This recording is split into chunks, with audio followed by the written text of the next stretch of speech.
I want to talk a little bit about Lehman Brothers. Rest in peace. Credit events and credit derivatives were at the core of the financial crisis of 2008. Why? Because all the bankers decided, having developed these securities over years, is that if they could figure out a way to offlay that credit risk to other people, to other institutions, if they could insure it multiple times, they could get out if things got really bad. But the way it really worked was when the subprime crisis happened and the mortgage crisis happened in the US, they couldn't get out fast enough.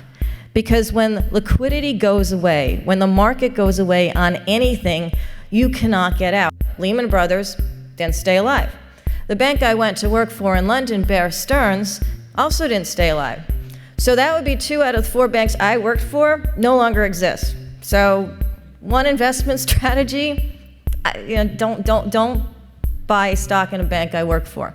There is no and was no legislative or any other kind of limit that says to the Federal Reserve, you know what, you can only increase the size of your balance sheet by X.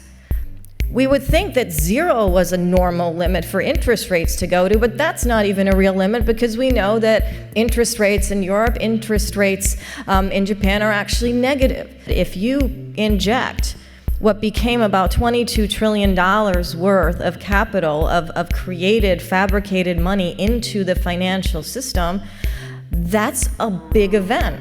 Because when US banks failed, they failed big. They didn't just fail for the US. They didn't just need it to be bailed out by the Fed. Because of the global interdependency of banks, they needed to be bailed out by the entire set of G7 central banks.